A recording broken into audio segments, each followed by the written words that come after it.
Hello and welcome to the episode 3 of the Talk Too Much podcast. And I'm here with Timothy Nguyen. I'm the writer, director, producer, and costume maker of Hostiles. And I am currently attending Silicon Valley Career Technical Education. starting about let's talk about your film. Hostiles. Yes. Half-Life film, right? What is it? What made you come up with this or make this film? What was your motivator? So I actually had the idea of making like a film for a while, and Hostiles is like I guess you would call it like a action military film almost, but it's like sci-fi. But I had this idea of doing like a sci-fi military film since I want to say last July. So I had like plans of making a film, but then I realized how unrealistic it was, and then it was a series called SCP originally, and then it turned to Half-Life, and then the idea of a Half-Life film was supposed to just be in a garage. Originally just take place in a garage during a zombie apocalypse, and then we scrapped that idea and then turned it into like what we have now, which is a rebel camp being hunted down. And and, my inspiration was just Half-Life. Half-Life was a big thing growing up the entire time. So yeah. So what is Half-Life? Half-Life is a world set in so the main character, Gordon Freeman, he's a scientist, and his job was to deliver this like rock that could open up dimensional portals. Yeah. Okay, that's crazy. And then it was a overpowered like rock, so he ripped open a dimensional portal, and then when it opened up, it basically opened up the portal to another species that is basically dimensional Nazis. Yeah. So obviously this is a game. Yeah, this is a game. This is a game. I forgot to mention that. Yeah, this is a game. This is a game. No, this is all real life. This is all real life. True story. So from that, I'm assuming that you are a big Half-Life fan. Yeah, I would say Half-Life. Half-Life is probably one of my favorite games of all time. So, see, back to your movie. How long was this movie making process for you? And, like, how much time would you allocate, like, during a week to this film, right? So, if you don't consider, like, since like, the plans of, like, making a film, I'd say the actual planning started in, like, January. January. And it started because I bought a 3D printer and I realized I had so much more access to making costumes. By the way, my title is making a costume maker and filmmaker. But as I was saying, so basically, wait, can you repeat the question? Oh, I'm sorry. It was, so how much time would you allocate to, like, this, like, throughout the week? And, like, how much time did it, like, take total, you know? So the production first started in January, but then I didn't pitch the idea till I want to say March 15th. That was the day I pitched. So that's the day it actually started. And I spent about 3 weeks making all the costumes, writing the script, and planning out like location scouting. I want to say I spent literally from the day the hour I got home from school till 2 a.m. every single day, just planning, writing, doing all the costumes. Obviously, since I'm still in high school, I did get in trouble for staying up at night. Yeah. But it did really pay off. In location scouting, we spent about 4 or 5 hours just like driving around. Yeah. See, like, I can't have that kind of commitment. That's not a commitment. Yeah, no, I'm surprised because I had the actors also commit to it, and they're like they were. Everybody was for it. Yeah, everyone's for it, which was like surprising to me. So I know you finished it, and you're gonna be sharing this film with it, like, the next week, right?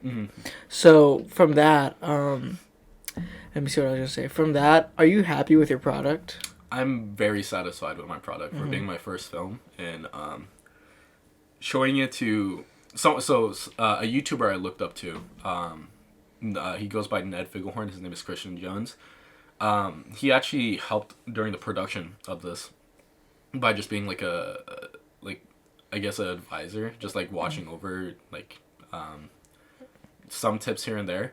But he's a YouTuber that inspired me because he made films, and he actually looked over the film, and he thought it was crazy because for my first film, he said this is better than anything he's ever made. Yeah.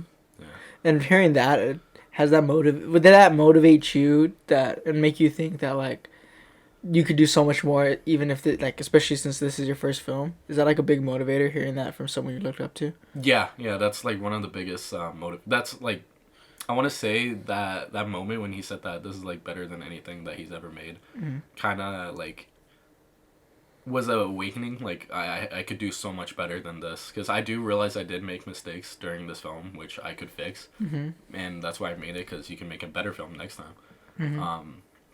So yeah, it was definitely like an awakening. That's good. That's good. Yeah.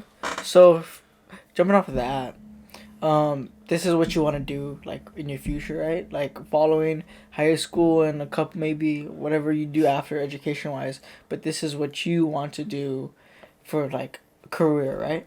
Yeah. So I want to do costume designing as my main career, and then filmmaking as just a hobby. I don't want to take like being a director as like my main thing, because I feel like, sure, I could direct short films, like small films, but I'm pretty sure I can't direct like full on films if I actually get anywhere.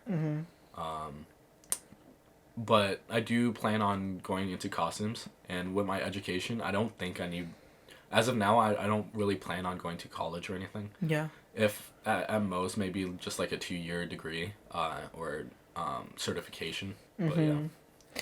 Yeah. See, like, compared to my other conversations I had with my last few episodes, it's like I like your path too, because I'm myself and Sydney, we want to, 4-year, get a degree, right, get a job like that, but like I think more people should look at what you're doing and like really just go do what makes you happy, even if that isn't like, doesn't require a 4-year degree, right?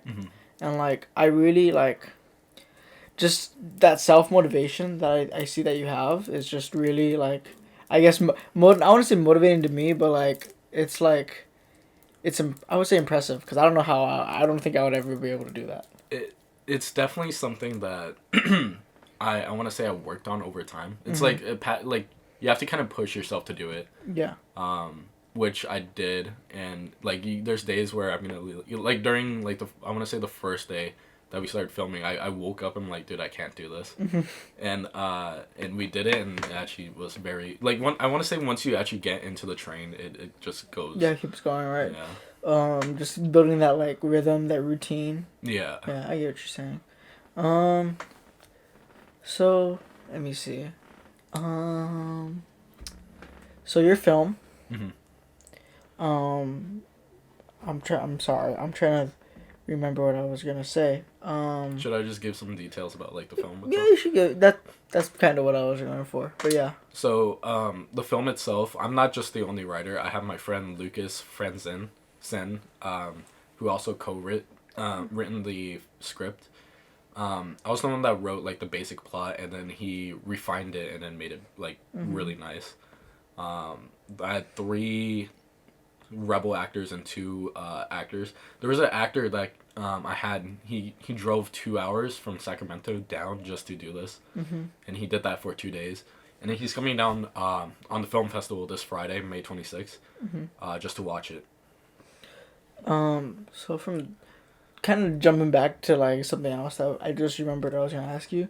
So you said your thing is costume making, right? Right. So I've seen you make all these like awesome looking, like realistic looking cosplays, right? And what kind of got you into that? What motivated you to start making like cosplays and costumes? So funny enough, my first costume was a Doctor Who costume, which was the Soulless Child, the like little freaky gas mask little kid. Back in, I want to say 3rd grade. And what basically got me into that was I just went to a surplus store, got a gas mask, and put on a coat, and this was like my first Halloween costume I put together, and I thought it was fun. So I continued to make my Halloween costumes from then. The next year I did Five Nights at Freddy's, because that was a big thing. And then it turned from like annual to like every other month where I made stuff. And then I didn't realize I wanted to make it into a career until I want to say like 2021 during quarantine. Yeah. When I first heard that it could like I was in sophomore year. I didn't even know that costume making was actually that big of a career choice. See, I don't know much about it, but how big or how's that field? How's that field of work? Like, looking in the future, how would that field of work be? So it is very competitive, but at the same time, it's also you need a lot of people. So it's like competitive, but you need a team. You can't just be a one man band making all these costumes. So instead of like being competitive and you're not the best, that doesn't mean that you can't work in it. It means that you're gonna be working for someone else until you work your way up.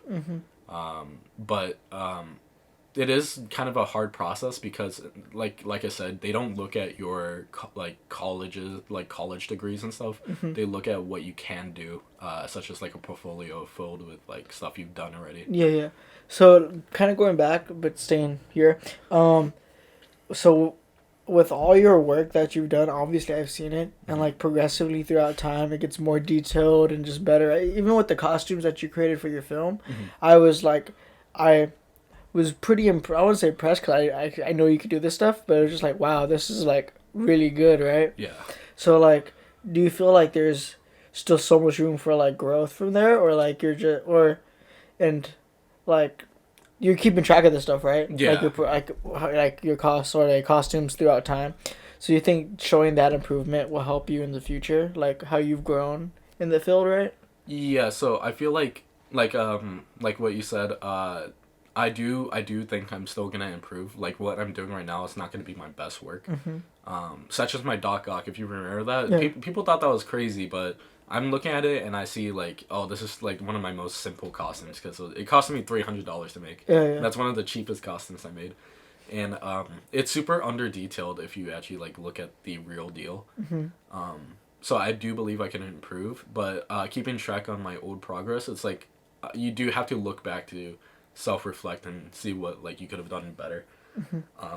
I do have a YouTube channel, you know about it, Hippie Kid, and I've been doing YouTube since 2014 showing my work, and I do like to like watch old videos and be like, oh wow, I made that as a kid, and like it's like I could have done so much better, but like I'm a kid, so like you're judging that child, but then you're like, oh yeah, you're judging a 10-year-old. So, yeah. So, like, not back, but like, what you have, like, I would say portfolio right now, would that be something good that would, like, help you get a job in the future to show that, like, oh, I've been doing this for this long, and this is, like, my development through it, right?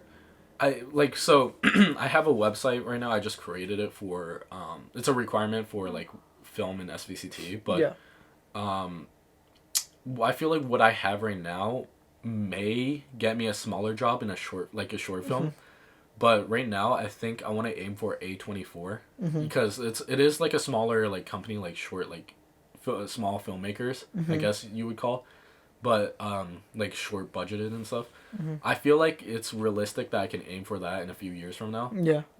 Because they do hire like smaller creators as long as you could do good. You could show what you can do, and you could work consistent, which I feel like I am. They're really good at. Yeah, I agree. You seem really good. Like, because obviously you had to lead pretty much for this film, right? You had to work out with a team. You had to work through that stuff. So I obviously see that you have that, team and like work mindset, right? Yeah. You just have to, stick to it. Yeah, no, it's definitely like a passion. You have to stick with it. You have to continue pushing yourself. Like I said, there was days when I woke up, I'm like, I can't do this. Like, there's days when, like a week before, I was supposed to be storyboarding for the film, and I was like, I'm just sitting at my desk just drawing. I'm like, dude, I can't do this. Yeah. So instead of just like quitting there, you just find another way to do it. So we made it easier by doing digital storyboards by just using JPEGs and stuff, and putting them together. Which, yeah, that's just like one sample of it, but you just have to continue pushing through. Yeah. See, like with that, is it like a creativity thing? Is it a motivator thing? Like what is like your biggest like bump in the road, Like what's the thing that presents most trouble? Like procrastination, you know what I'm saying? Like stuff like that? Yeah, I wouldn't say procrastination, because usually I don't really suffer with like procrastination with like costumes and stuff or films. I do want to say it's probably budget. Yeah. This film itself costed about $1,500 to make. Yeah. One thing I just want to say, we managed to make this film in about a 5-week span. Yeah, I remember the process. You just being busy all the time, look like you're dying. Yeah. Yeah, I just know. like being like all tired, Exhausted. Yeah, I see it. But that like shows your commitment. Obviously, you gotta get it done. So you just went out there and put in 5 weeks worth of hard work. Yeah. So obviously procrastination might not be a problem, but like it's just like I guess budget. But that's from what I've seen, for $1,500. That's a pretty good that's like good work. Yeah. Yeah. Yeah. And I want to say like I really appreciate the team I had, because they all did it for free. Yeah. I did have someone that worked on The Little Mermaid.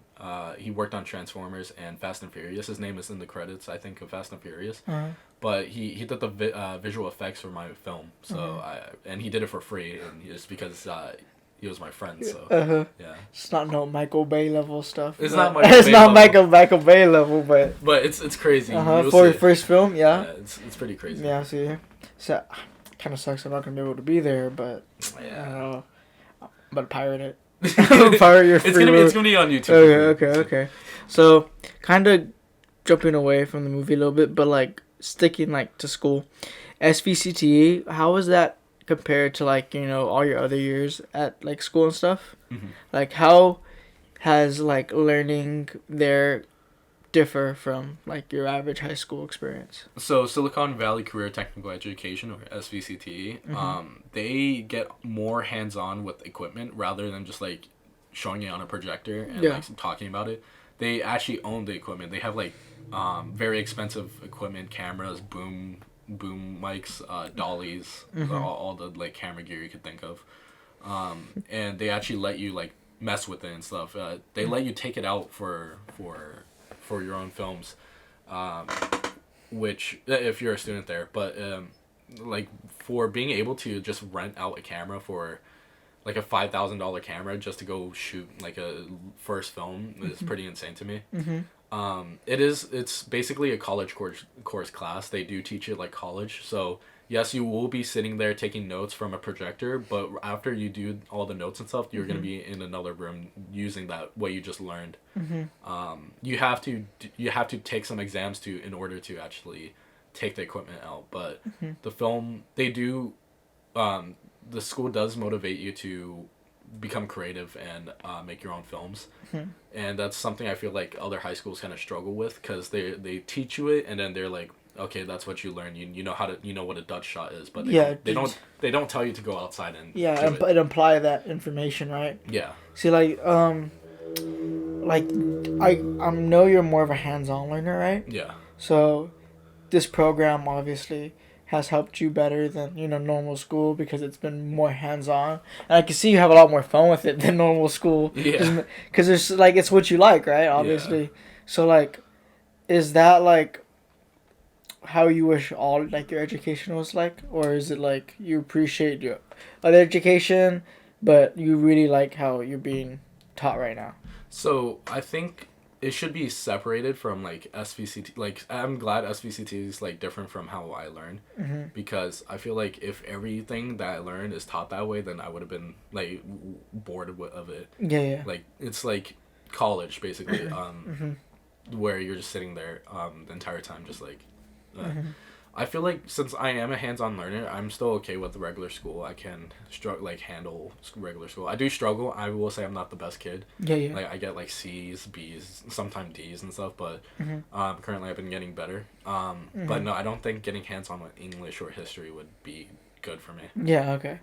Yeah. No. I agree. I don't know how you'd get hands-on with history. I mean, history, like museums. I guess that, but like, you know what? You're right. I'm wrong. You're right. You're right. I'm wrong.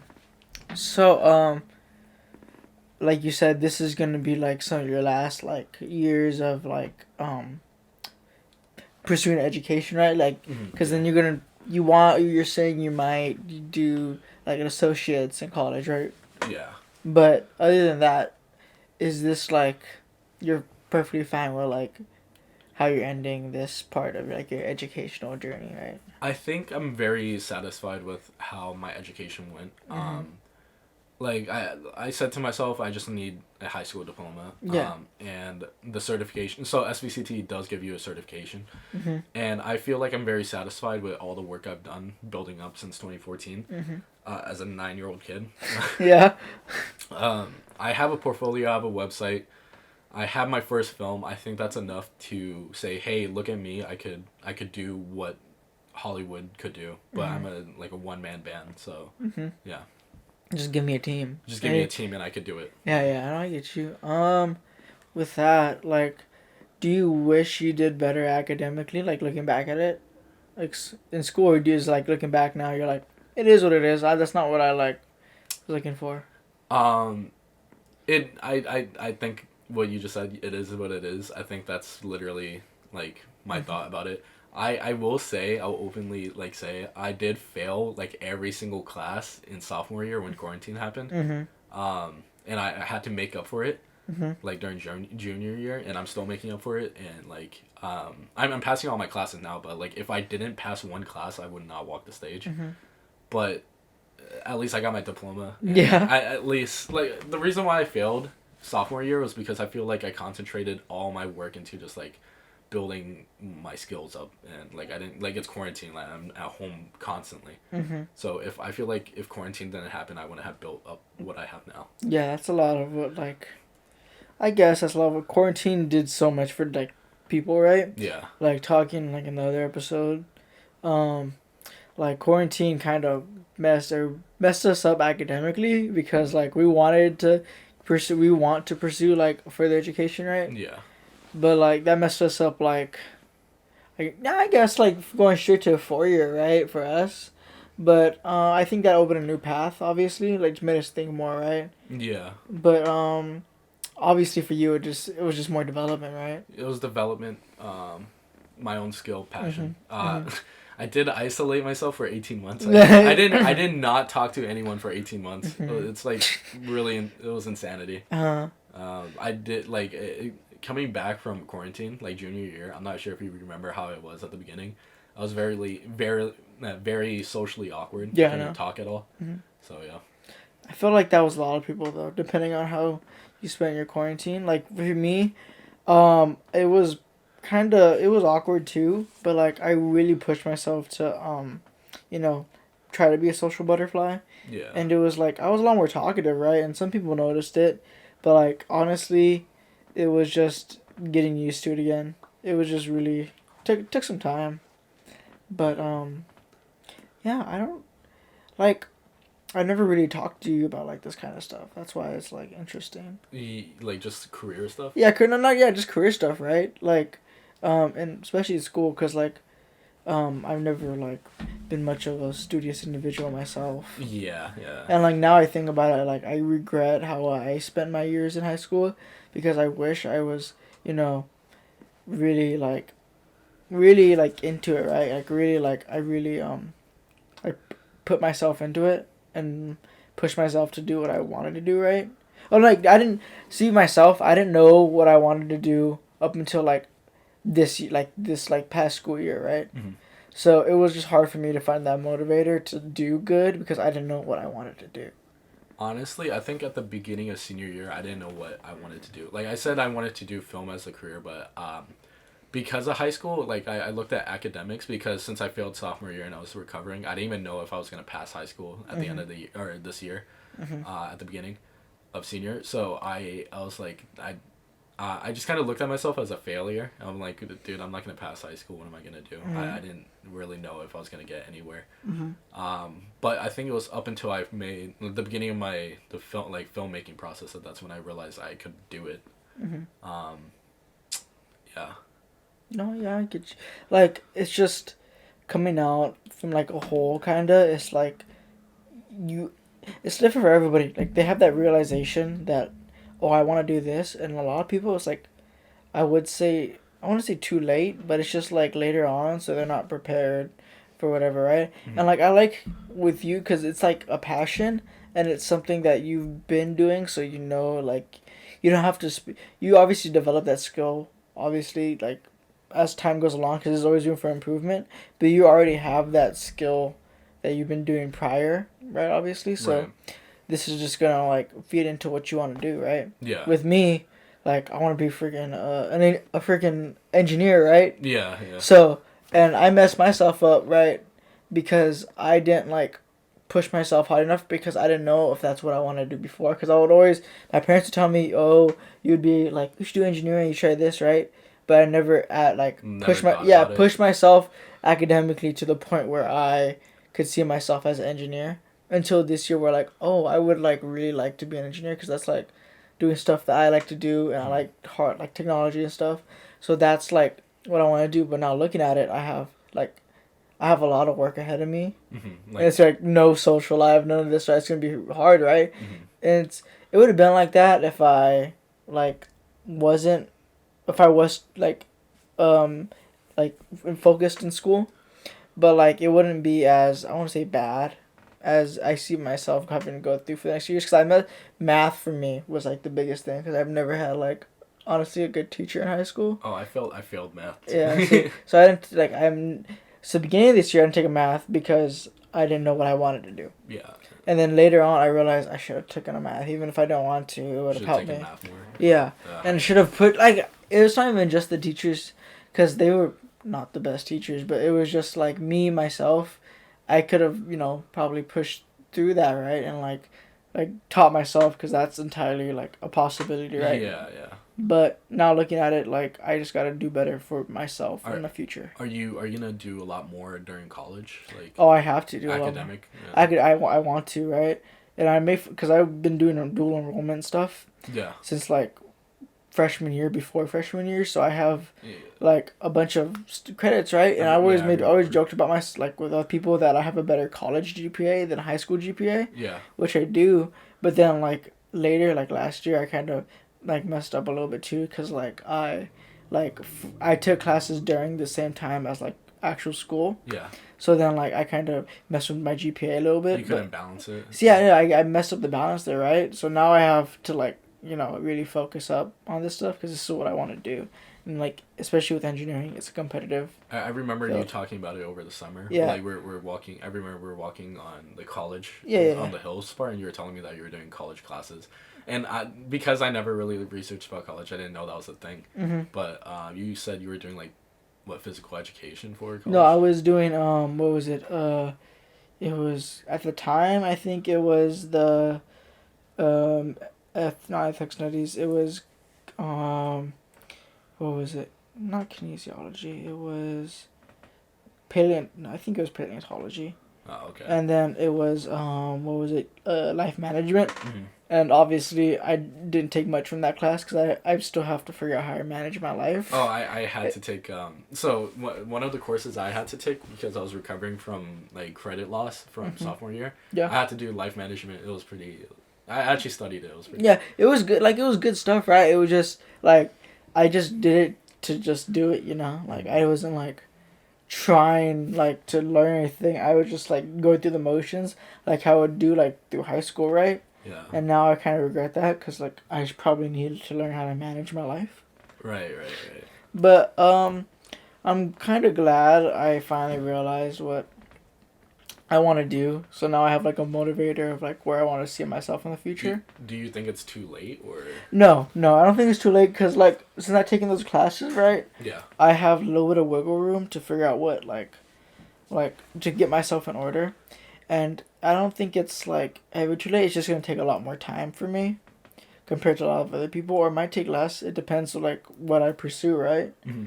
It's just catching up with like those major classes, like the maths and stuff. That's going to be like the thing that's going to be trouble for me. Because I'm going to have to like play catch up kind of. Yeah. But I'm ahead with all like the other like required courses and stuff. So I just have to, really focus for these next few years. For me, so I'm not going to college. I'm gonna try going into film immediately, but let's say it doesn't work out. I plan to go back to college. If it doesn't work out by the time I'm 25, I'm gonna go back to college. Yeah. Because College could wait. I feel like college. Yo, it can. Yeah. You could get a degree whenever you want in your life, depending on how you are financially, but that shouldn't even be a problem either, because it's not like community college isn't gonna run your pockets dry. Yeah, you know? it's like it's not too much, and then what was I gonna say? Community college for the 2 years. It's free for the first 2 years, but I feel like one thing that like a stigma that the U.S. kind of should not do is like no gap year, right? You know how like they say a gap year is like bad for you. Yeah. I feel like it's better if they kind of like let you have a gap year. It's like okay to have a gap year. See, with me, I don't like. I feel like gap year is a perfectly good option for people, but it depends on the person. Like, I can't see myself doing a gap year because I have to stay in like the flow of things, right? I have to keep that pressure on me because if I don't, I won't. Like, I don't see myself going back if I stop. You know. Well, I feel like the thing about gap year is you have to stay productive though. That's yeah. But like staying productive in one way, like I would totally like if I took a gap year, I would focus on something else, and then I would be like, damn, I don't want to go back to that, right? Yeah. And especially with what I want to pursue, taking a gap year with math and stuff. Oh yeah, no, for sure. Like you said, it depends on your career. But yeah. I think for artists, like people that do art, like film, all that stuff, you need that time. You need that time to like kind of recover from education. Yeah, to build up your portfolio. I completely agree. Yeah. Well, thank you, Tim. Thank you. Thank you for coming here and telling us about your film and just your experiences. Right, I really appreciate it. Right. Thank you. All right, no problem. Thank you. Check out. I'll probably link it, but it's Tim's film by the time it comes out. Hey, Hostile is a Half-Life short. Thank you. Yep. All right. Thank you.